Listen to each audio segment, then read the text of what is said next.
that is labor externalization of domestic workers, or suspend and have correction. So she told the stakeholders, go and find a reason as to why you should stay in business. As we speak, we have over 260 companies in labor externalization. So then what would this mean? I told you the number of people we have there that are working in the Middle East, but also these companies are employing over 10,000 people right home, from those that dig, from those that work in management. Some have attaches in these countries where they have workers. So what does this mean to our country? Now, joining me on set this morning is Ashish Tandwe, who happens to be the CEO Enjazi Limited, one of the companies that one of the things they do is also they participate in this noble cause of finding employment for Ugandans. Ashish, you're most welcome. Thank you so much, Robert. Good morning, viewers. Well, I'll begin with you helping us understand, when we talk about labor externalization, what are we referring to bring shape and more clarity to our audience? Right. Labor externalization, Robert, means that we find employment for Ugandans abroad that is organized, safe, so to say, and productive. Then, once we do that, we realize remittances that are sent home by these migrant workers, Ugandans who are working abroad, and then you're able to contribute to the economy of Uganda. And this can be felt at the lowest of society, where you find, for example, a porter working on a building site, and this building site is actually facilitated by a migrant worker abroad. School fees are paid for children, families are able to take care of each other, health and stuff like that. So, Robert, this is a very important sector, if I may say, but also economically, this is a very important thing that we are doing.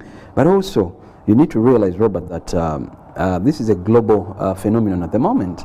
It's not just Uganda. If you look at countries like the Philippines, they've been in Saudi Arabia for almost 40 years. And their remittances, for example, last year, they were able to bring in $31 billion into the economy. While Uganda, we are still at 1.1 billion. Our neighbors, Kenya, $3.4 billion. That was last year. So you can see that we are still starting, and we'll get there, Robert. Thank you. Well, actually, it's good when you look at the economic benefits here of creating employment and also bringing money in the country. This is good because it runs the economy. But let's also look at the welfare of these people. We know they're successful stories. I won't begin with the good. But also, we've had so much that has come in and really created another image of this. That is what led to the minister meeting you about 2 weeks back and telling you, give reasons why we should still allow labor externalization, mostly in the area of domestic workers. And I put this to you, give reasons why you should still be in this business. First of all, Robert, if you look at the numbers that we've been able to externalize as a sector, vis-a-vis the issues, if you look at the percentage, I'm not downplaying these issues, no, but I'm just saying, if you look at and put them on the weighing scale, you realize that the issues are very minimal compared to the success stories. Unfortunately, bad news moves faster than good news. And truth of the matter is that we want to see that we don't have any issues, which of course, practically it's not very possible. You always have issues, even here internally. I mean, here in Uganda, in working environments, you still find issues here and here, or late payment, or I've been fired and unceremoniously and stuff like that. So, I think what we need to do as a country is to get together and see how do we put our brains together and streamline this. And one of the things that we've been able to do as private companies is to make sure that we have our own monitoring system. But like I said, our own monitoring system can go so far, you know, and that's why we need government to actually have presence in, for example, Saudi Arabia, where we have a labor bilateral agreement. Have presence in this particular country. Have shelters in this particular country. Have human resource in this particular country. For example, Saudi Arabia is a very big country. So if we can have in each city at least a shelter with labor officers and stuff like that, so that we are able to respond. You see, government and government can sit down and work out a rapid response way of handling these things. Because for us, we can't access these accommodations, of course. I mean, we cannot go to someone's home. We don't have that access. But through government, through the government machinery and mechanism, they're able to actually go to these homes. If they have to pick this person up, do that. But for us as private sector, what we've been able to do is to have what we call coordinators or supervisors. And their role is to, one, ensure that they handle any complaints that may arise during the course of this person or these migrant workers' course of duty. And if it warrants them to be able to be assisted to come out of the house, we use the embassy, but also we use our own negotiation skills to convince the employers to bring them back to our offices in Saudi, and then we are able to actually resolve these things from there. Once we feel that no, it's no longer healthy for this particular migrant worker to go back to this particular house, then we retain them, because we have our own accommodation center where we keep them as we process on either their exit or resolving their issues. It's as simple as that. Yes, Robert. Well, Asha, I know you don't work in government, you're in the private sector. Right. But help us understand, in the Middle East alone, government gets about 900 million US dollars a year. And that is from this particular sector. And we've had so much said. We know this money goes to the consolidated fund, fine. But when we discuss with officials from Ministry of Gender, this particular sector is greatly underfunded. And this could be the root cause to some of these problems, because when that government doesn't have attaches, government doesn't have proper homes to have some of these girls. I've contacted you on a number of girls. Maybe one goes and they discover she's pregnant, 2 months or something. You see, this girl is taken to the deportation center of Saudi Arabia. These deportation centers, a girl can even take a year to come back home. That psychological, mental torture they go through. Have you failed to put your cause right or state it right to the concerned authorities to improve funding to this particular sector? Because they're not in tandem. Right. We're milking a cow we aren't feeding. Maybe the owner of the cow doesn't know. So what have you done as companies in this business? Right. Thank you very much, Robert, for that very, very good question. And it is a very, very important concern. But truth of the matter is that, like you mentioned earlier, the minister was tasked by cabinet to go and make sense of this whole thing, whether it is still sensible to continue with labor externalization or not. And truth of the matter is that she came and she came and asked us to give reasons why we should. She met us, and then we were able to sit down with her technical team at the ministry, come up with a document, and then as the Ministry of Labor have their part as well. Then we are waiting that presentation to be done to cabinet. But what I can tell you is that for us, what we are looking for is very simple. Let us have the EEU unit or department of the Ministry of Gender, Labour and Social Development facilitated. But also let us have our embassy in the Kingdom of Saudi Arabia facilitated, because at the moment with the funding they have, they're not able to cover what they're supposed to cover. So because they don't have that budget allocation, it becomes very difficult for them. So we are saying, Ministry of Foreign Affairs, we collect money as a country through job orders from these Saudi companies, $30. If that money comes, can we align it to do what it's supposed to be doing, which is labor? Yes. Okay, it is okay. As government, of course, they have other things to take care of. That is fine. But can we at least give it a certain percentage so that we are able to take care of these small things? Because if you look at only here in Uganda, with job orders, here in Uganda we pay 200,000 per job order. And the first 4 months of this year, the government was able to collect 12 billion shillings from the job orders alone. So for us, we are saying, why can't we have serious funding in our own sector, because we generate our own revenues as a sector. So allocate us a budget that is sustainable, and then we are able to actually make some of the things history. Because the Philippines, as a country, that's what they did, and that's why you don't hear all these things. So I want to task government to kindly give this a serious thought, but also try to understand that actually it is not us as the private sector, because fingers are pointed at us, but truth of the matter is that we can only do so much. Otherwise, don't sign these bilateral agreements then, so that we know, but when you do things halfway, then the other side is compromised. So in the end, we are blamed. But we're also very happy to announce in our budgets how we brought in $1.2 billion, 900 million. So I think that is what we're supposed to be doing, Robert. Thank you. Well, we're still looking at labor externalization, challenges and opportunities within the sector.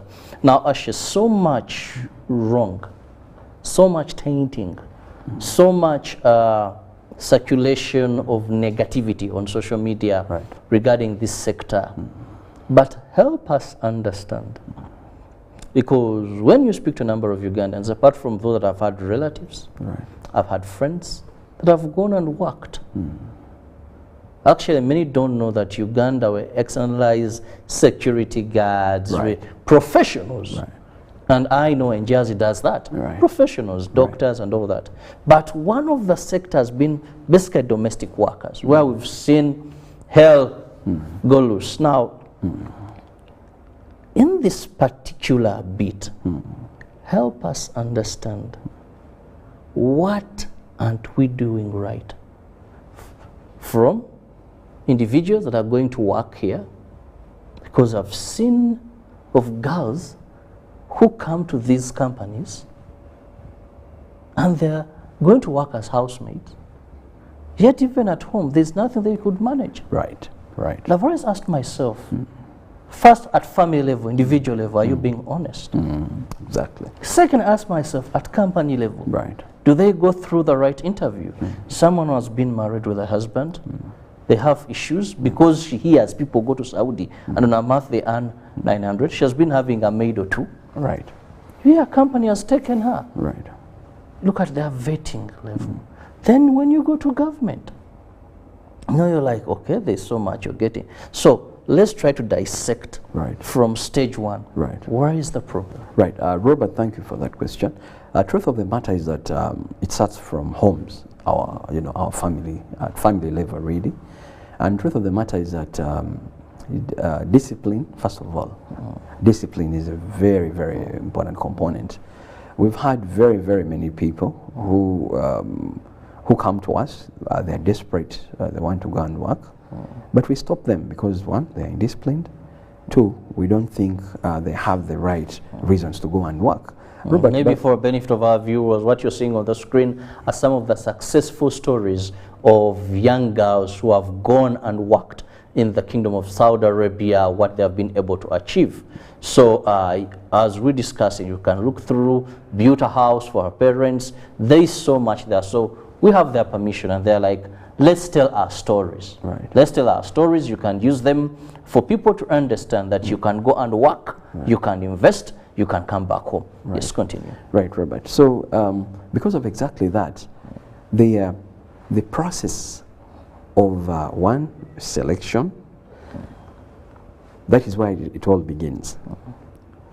We don't want to take people because they're desperate. No, we want to take people who have goals And that is why we subject them to a training that is mandatory by training centers that were accredited by the Ministry of Gender, Labour and Social Development.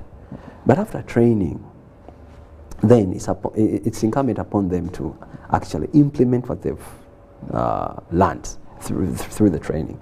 And that's why the ministry was very clear. It said, okay, we've been having a 7-day training, but according to our research, we found out that 7 days are not enough. And the ministry extended that to 14 days. So we want to see if 14 days are not sufficient, they'll still extend and stuff like that.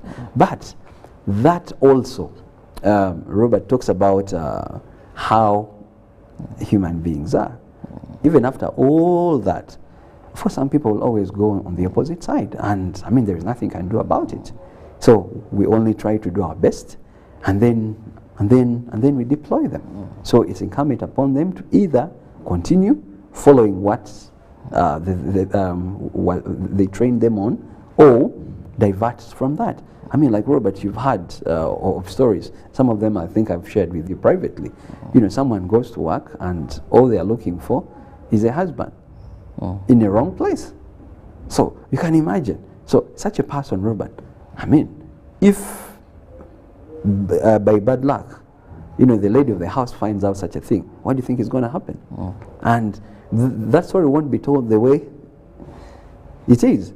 To be a very different story. So Robert, the quality of the people is true, and we try to screen. We don't take everyone. No. We try our best. We subject them to a training that is mandatory, like I said. Then we deploy them. But human beings, Robert, remain human beings. That's what I can tell you. Let's look at one issue of concern, actually, where I want to believe that it has led to a number of problems in this particular sector of domestic workers. Returning home.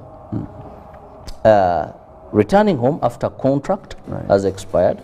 We look at that because many a times you've seen many of these girls, they are in a problematic problem, and the company says the contract we had with these people is done, so they cease to be our property. Yet the law is very clear that this person, upon ending their contract, they must return back to Uganda. Right. Who do we hold accountable? That's the first question. We're tired of seeing problems, and the company, I'm done with this person. But by law, so how does it occur first that a person goes into overstay? Because their working permit, I want to believe, is for 2 years. But you find someone spends 4 years in Saudi and they're comfortable. So who should we hold accountable? Someone dies and then says, we get information, the company that took this person is this particular company. The company says, but this person was started in this country. Robert, I'll tell you something very, very interesting. Truth of the matter is that these contracts for domestic workers in the Kingdom of Saudi Arabia, remember, Robert, it's the only country where we are allowed to externalize domestic workers. Once you come to the end of your contract, your 2-year contract, the contract is very clear. Under the bilateral agreement, you're meant to come back home. If you want to go back, go through the necessary clearances by the ministry, and then you go back. And your employer has to provide a return ticket. You know, pay for you a return ticket and all that stuff. But what happens is that when most people finish their contracts, they want to go into private agreements with their employers. And along the way, in the course of, you know, because now you remember you don't have a binding contract, you know. Secondly, government only recognizes the contract that is in the bilateral agreement, which we are implementing. And that's the contract we sign. So if you go into your own arrangement, you're on your own. That's the truth of the matter. And no company is able to force you to come back. They can only, because you're an adult. Secondly, they are only able to inform you of what can happen, what can go wrong. And your employer. Isn't it that after someone's contract is done, the sponsor is supposed to bring this person back to the recruitment agency offices in Saudi Arabia? Not, that is one, but also sometimes they can even buy them tickets and they go direct home. it's allowed as well. There's no problem with that. So then there's a gap there. Yes, and because of exactly that, we are able to sensitize our migrant workers before they leave. That if you do not do this in the right way, then the repercussions are heavy. But also, that's why I'm telling you that if we have government presence in this country, and we're able to work together in monitoring that so-and-so's contract expired, they've refused to leave the house. Remember, as companies, we can't access these homes. But government, through, government, the other side, they are able to actually access because they can. Yes, so because of exactly that, we're able to actually fight that in that way. But before we do that, then we're not able to. The only thing we can do is talk to them, convince them. That is the only thing we can do. Otherwise, government, if it's there, they are able to actually go knock at so-and-so's door and say so-and-so's contract expired.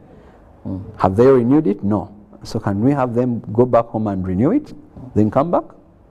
Stuff like that. So just to do a policing kind of thing. So, Robert, that is where the problem is. But when that happens and something goes wrong, when someone is already out of contract, then unfortunately we are the soft targets here. Then they come back to us. You took so and so, bring them back. But I mean, there's so much I can do, Robert. So that is the reason why I'm saying, Robert, we need to have government presence in Saudi Arabia. Now, relatedly to that, let's also look at an event where someone dies before the contract expires. They're unable to work. Maybe they fall sick. They're unable to work. They conceive, because I know you've had these stories. They conceive, or they lose appetite for working. With the new guidelines, you had a guarantee which was 50 million Uganda shillings. This was elevated to 100 million Uganda shillings. Right. And this is money you pay, and it's there seated. But most of the times we've had these issues. Families are told to contribute this, that we can have this person come back. This person is sick, can no longer work. Yes, contribute this. The sponsor says this. What is the right procedure? What should be done? And anyway, what is the whole value of this 100 million as guarantee? Well, we see companies struggle. Right. Robert, thank you very much for that question. First of all, Robert, the contract that we use is a standard contract that was approved under the bilateral agreement we have with the Kingdom of Saudi Arabia. And it has a clause that is very, very clear about that. If, for example, in your probation, the employer is not convinced or they're not happy with your services, they can always terminate the services. And they can, they compensate you 1 month and then you come back. Then, if you decide in the course of your employment to terminate, because you're also allowed to terminate, you can say, you know what, I'm not interested anymore, I lost interest and something like that. Then you compensate your employer with 2 months salary, equivalent of 2 months salary. So if someone's getting 800, usually I mean about 800, 900. 900. Domestic workers, 900, okay. So that's that times 2, which is about 1.8. They pay that to the employer and then they leave, and then there's no problem. But what normally happens is that... Now you pay that in addition to the air ticket? Yes, then you buy yourself an air ticket, then return home. But what normally happens, sometimes you find yourself in a situation where you have someone who doesn't have the money, they've lost interest in the job, then what do you do, Robert? One, you return that person back to our company accommodation center. Then you're able to see how we can facilitate that. Now, we're not all the same. For me as Ashley, I might say, okay, let me touch my pocket, just buy a ticket and return this Ugandan home. Someone else may not be able to do that. And I don't want to say, it's wrong or right, because it's clear. But what normally happens, you buy a ticket sometimes because you don't want all this negativity, all this noise. What about on social media? Yes. You compensate her employer. You buy a ticket, like I said, you compensate her employer, and then have her home. As simple as that. Then you replace. We are supposed to replace at no cost. So you process another Ugandan to go into her position. So, so it is costly, but at the end of the day, I mean, humans are human, and Well, that's the whole point, Robert. Yeah. Ashe, you've talked about compensating the employer, then again replacing. Then where does this whole problem of girls, fellow Ugandans, have done research in labor externalization? I think it's one of the areas I'm very passionate, you know, about. Right, Robert. But there's this hidden issue that is happening. Many Ugandan girls are in deportation in Saudi Arabia. Actually, I got to know, I was like, what? A company says the employer can no longer have you. You just have a few days, then we hand you over to deportation. Deportation, someone can spend 6 months, a year, and actually I've learned that a number of videos we see circulating of negativity are people in deportation. So where does this deportation come in? Robert, first of all, deportation centers work as removal centers. You're sent there as a process on your exit. Some of the migrant workers have issues. Probably they stole something. Probably others they decided to run out of the house, because over there when you run out of the house, you know, it's a crime. So you need to prove why you did. You go to court and then explain, because like I told you, ladies are not allowed to just walk alone on the streets. Yeah, it is not right. It is not allowed. So because of exactly that, Robert, there are very many different cases that can make someone go to the deportation center or removal center. But what happens there is like a hostel. They're taken care of as they process their exit. But yes, because over there you're under the government of the Kingdom of Saudi Arabia, it is incumbent upon the government to process you as quickly as possible. The government of Saudi Arabia. And we can't dictate. So that's why we tell them, please follow the rules so that you don't have to go through all that. There is no need. But what I can tell you is like a hostel, they are given food, they are given medical, they're taken care of. But of course, if you went to country X to work and you're out of employment and you're being kept in this place, I mean, of course, it's psychologically, it's going to affect you. And in the end, you know, you lose a thing or two. But because of exactly that, Robert, we are saying if we have government presence in the Kingdom of Saudi Arabia, Robert, those lengthy times you're talking about, they won't be there, because the labor attaches and officers, they will be able to go, sit down with the other, you know, fellow government there, resolve these issues, and people come back home. It's as simple as that, Robert. And that's what we're asking for. Nothing else, Robert. It's as simple as that. Let's have government presence in Saudi Arabia.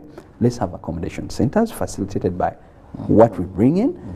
Then, Robert, most of these issues won't be there. It's as simple as that. That is my humble appeal. Robert, thank you. Well, I can't end this show, Ashe, without asking you how one can differentiate a genuine company from a fake company, because most of the times when business is very lucrative in Uganda, you find that there are smart, crafty people that come in. So many people think they have gone to the right companies, and later on they end up having been smuggled or something like that. So how does one differentiate? First of all, Robert, the very first thing you're supposed to do, it is true, I've found out that very many Ugandans struggle with this particular issue. But if you're up country, for example, there is no reason to worry, Robert. You can go and see your district internal security officer or your DISO. They have this information. You can go to the resident district commissioner or RIDC. They have this information. If you are in a city, you can go and see your resident city commissioner or the RCC. They have this information. You can go to your district labor office. They also have this information. But if you are in Kampala, you can go to our Ministry of Gender, Labour and Social Development. They are behind CPS. Here in Kampala. Central Police Station. Central Police Station here in Kampala. But you can also visit our association offices. The Uganda Association of External Recruitment Agencies, UERA. We are located at BMK House near Hotel Africana, level 4. There is that information, Robert. Yes, please. Now knowledge is power. Yes, as you're so excited that you're going to work away from home, because it's that excitement. You look at the successful stories and you're like, oh God, I must. You look at a housemate here, maybe on average they earn about 100 and you hear of 900 per month, non-taxed, because that is net. All they do, maybe you get taxation when sending this money back home. One thing you must be very sure is you go through proper channels. Right. You go through proper channels. Remember, for domestic workers, it's only the Kingdom of Saudi Arabia that government of Uganda has bilateral an agreement with. So I hear you're in Jordan. We once had, I don't know what happened, with the Kingdom of Jordan. Right, Robert, there was some administrative issues and the ministry here put it on hold. So, on hold rather. So I think they're still trying to sort themselves out. Yeah. I'm happy that is still happening. But actually, let's also understand, as we talk about labor externalization, right. How many contracts must someone serve under this, and which ages are we taking? I was speaking with the director, Anira. Right. And she told me of late they're finding a problem of people who come and they want to change particulars, more so age. This girl is young, she wants to, and when they have analyzed what is causing this, they have discovered is they want to go abroad and work, and they are still young. So they need to have that particular age that you require. Right. Then also, we've had a drainage of the labor force. Let's accept, we are talking about unemployment in Uganda, but the ashes of this world have created a problem as well. That today, you're going to see professionals sit home to look after the kids. We see this in the United States of America, where nannies are so expensive. So the father says, maybe I'll work these hours, I look after the children. So even here today, getting a maid is not like maybe a decade back, because there is an alternative, almost where they pay nothing. Because I think medical, about 400 someone can go, they can sell 2 cows and goats and have this cargo. So how many contracts, which age are we taking? Right, thank you, Robert. First of all, we're allowed to take Ugandans, female Ugandans, for domestic work in Saudi Arabia from the age of 21. And for us, we don't exceed 35 years, between 21 years and 35 years. Then, on the issue of the contract, truth of the matter, Robert, we can't limit someone, but we can only sensitize them on what happens when you're away from home for long, when you misuse your money and you don't invest it right and stuff like that. But we don't have a limit. And you can't stop someone. I mean, everyone is allowed to work, Robert, and it's a constitutional right. So there we cannot go into that. I wouldn't want to lie to you on that issue. But what we emphasize is age. And it's very unfortunate if people want to change their particulars, because you can wait until you're at that age, then you can work. Because when there are reasons why we take people who are above 21, because the government feels they're mature enough to handle the work. If you're 18, you're not yet ready for that kind of work.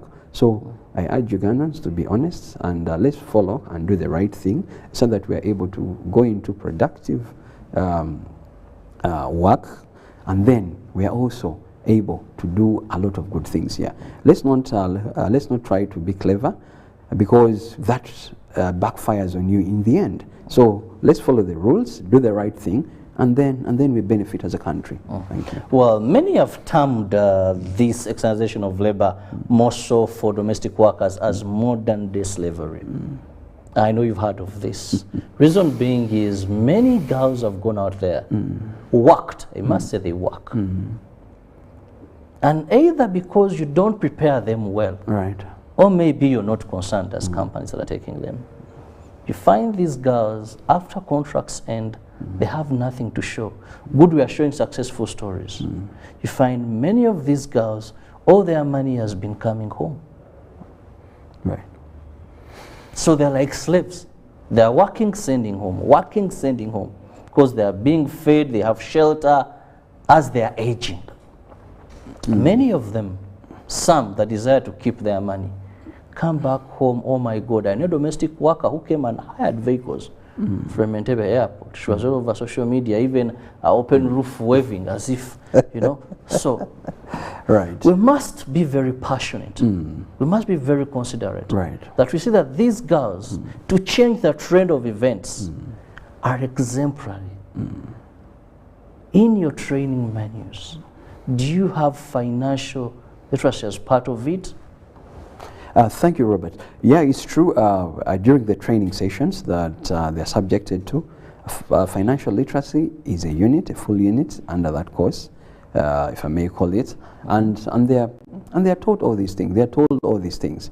But you see, Robert, I want to disagree with you on the issue of draining Ugandans. Our unemployment rate is at 2.1%. And truth of the matter, Robert, our population, 77% are between the ages of 15 and 24. So it shows you, Uganda mainly has a very young population. I think the youngest population in the world at the moment. Now, Robert, there is no way you're going to churn out university graduates at the rate at which Uganda is churning them out and accommodate them all within this economy. We don't have those many jobs, Robert. So, and by the way, Robert, I want to tell you, if you look at the Philippines, their unemployment rate is at 6.1%. Way higher than Uganda. But you see what they are doing. For them, they understood this many years ago that we have to seek opportunities out there. As the government is coming up with the industrialization and all these things, yes, but still the rate at which we churn out, Ugandans from institutions of higher learning, universities and stuff like that, we are facing a problem of this particular job market absorbing all of them. So what do we do?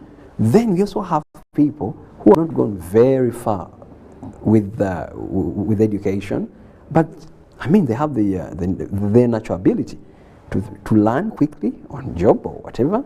Then they're able to sustain themselves and also be productive and create jobs for other Ugandans. So when we focus on that group, because for us in our trainings we tell them that you go look for capital, come back here, invest your money, then you're able to employ 2, 3, 4 other Ugandans. Then there you're having an impact. But if you do not use your money properly, one, you yourself, you've lost a lot of time for no reason. 2, you're going to waste it and then you'll be broke again. 3, what was the whole essence of you going abroad to work? So we take them through all these things. And also the biggest problem we are also facing is that most of their relatives make them as a cash cow, if I may say. Oh, so and so's wedding is around the corner. We need to contribute 100,000. Send that money. Oh, we've got someone's last funeral rites. They need us to contribute 50,000. Send the money. Stuff like that. So in the end, some of them, what they actually do, Robert, and this is a fact, they just decide to cut off communication. Then there was an incident that happened in my own office. This lady comes to our office. I've not heard from my daughter in 2 months. And I'm worried, I don't know what is going on. So, through our mechanism of monitoring in Saudi, we call this young lady. And the lady was very clear. Yes, it was intentional.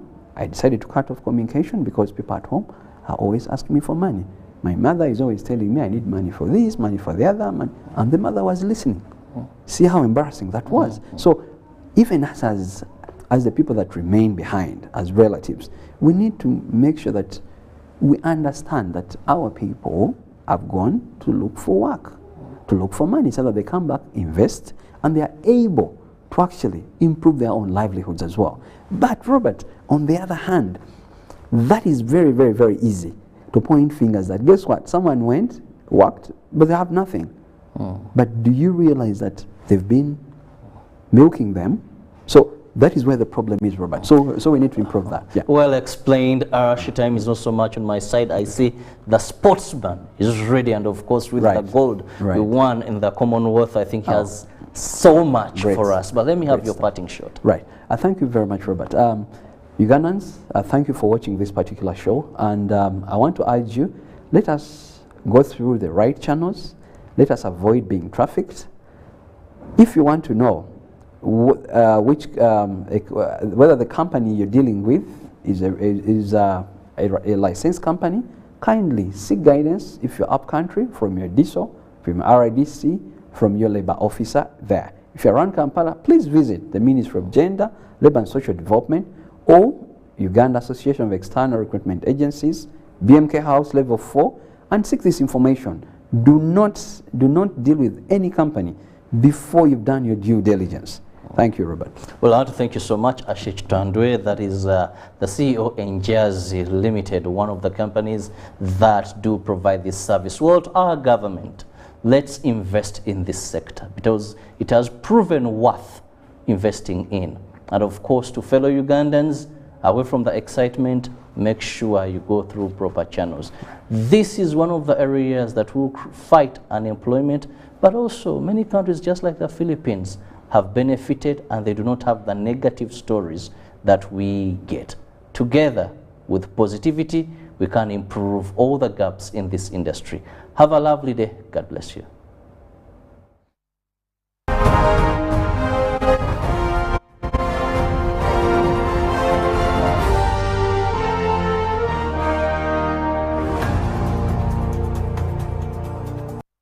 Corporate Games Season 2022-2023 is here. Don't miss lots of fun and networking. 12 sports disciplines and over 2,000 participants with over 40 corporate companies in one place. This happens every first Sunday of every month. For more information, contact info@corporategamesug.com or visit our website www.corporategamesug.com, or you can call us on 0700 339 048 or 0785 642 953. Don't miss on Sunday, 7th August of 2022 at Chambogo University.